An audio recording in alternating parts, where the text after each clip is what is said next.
প্রকৃতির এই অপরূপ দানকে কেন্দ্র করে চীনে এখন বইছে পর্যটনের জোয়ার। বসন্তের আগমনে চীনের প্রকৃতি এখন অনন্য রূপ ধারণ করেছে, যা দেশটির পর্যটন ও অর্থনীতিতে নতুন প্রাণের সঞ্চার করেছে। উত্তর পশ্চিমের কানসু প্রদেশের শুভ্র নাশপাতি ফুল, পূবের ফুচিয়ান প্রদেশে সুগন্ধি চাইনিজ ফ্রিঞ্জ এবং দক্ষিণ পশ্চিমের তিব্বতে গোলাপি পিস ব্লজমের সমারোহ পর্যটকদের মুগ্ধ করছে। এই প্রাকৃতিক সৌন্দর্যকে কেন্দ্র করে স্থানীয় প্রশাসন ও ব্যবসায়ীরা আধুনিক অবকাঠামো, পরিবেশ বান্ধব সেবা এবং সৃজনশীল উদ্যোগ গ্রহণ করেছে। মূলত ঐতিহ্য, আধুনিকতা ও প্রকৃতির এই মেলবন্ধন চীনের পর্যটন শিল্পকে বিশ্ব দরবারে নতুনভাবে পরিচিত করে তুলেছে।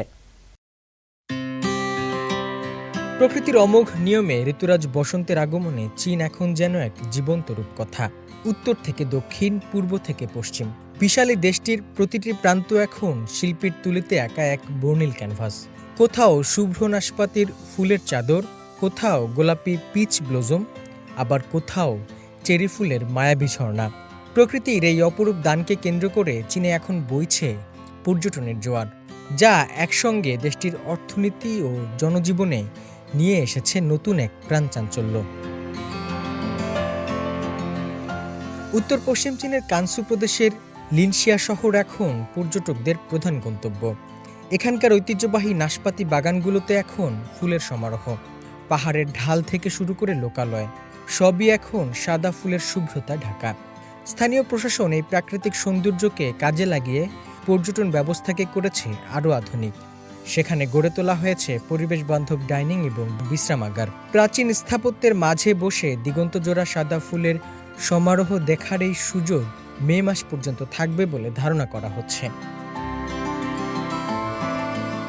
পূর্ব চীনের ফুচিয়ান প্রদেশের রাজধানী ফুচৌ এখন মম করছে চাইনিজ ফ্রিঞ্জ ফুলের সুবাসে।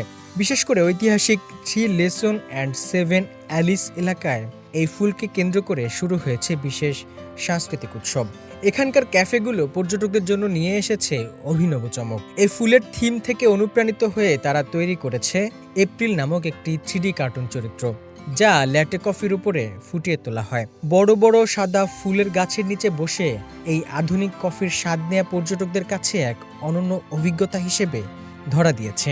এই সৃজনশীল উদ্যোগ স্থানীয় ক্যাফে ও পর্যটন বাজারকে অভাবনীয়ভাবে চাঙ্গা করে তুলেছে।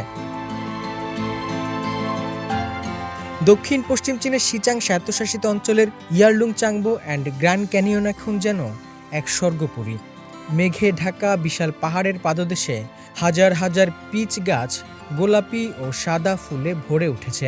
নীল আকাশ, তুষার শুভ্র পাহাড় আর নিচে এই রঙের মেলা, সব মিলিয়ে এক অপূর্ব বৈপরীত্য সৃষ্টি হয়েছে। মার্চ থেকে এপ্রিল পর্যন্ত বিস্তৃত এই মায়াবী রূপ দেখতে বিশ্বের বিভিন্ন প্রান্ত থেকে পর্যটকরা ভিড় জমাচ্ছেন। এই দুর্গম পাহাড়ি এলাকাটি এখন ফুলের ছোঁয়ায় হয়ে উঠেছে উৎসব মুখর। বসন্তের এই পুষ্পশোভিত রূপ কেবল প্রাকৃতিক সৌন্দর্যই বাড়ায়নি, বরং চীনের পর্যটন শিল্পে এক নতুন গতির সঞ্চার করেছে। প্রতিটি প্রদেশ তাদের নিজস্ব বৈচিত্র্য আর উদ্ভাবনী চিন্তার মাধ্যমে পর্যটকদের আকৃষ্ট করছে। ফুলের এই সমারোহ চীনকে কেবল দর্শনীয় স্থান হিসেবে নয়, বরং এক নতুন সাংস্কৃতিক ও অর্থনৈতিক প্রাণকেন্দ্র হিসেবে বিশ্ব দরবারে তুলে ধরছে। হোসনে মোবারক সৌরভ, সিএমজি বাংলা।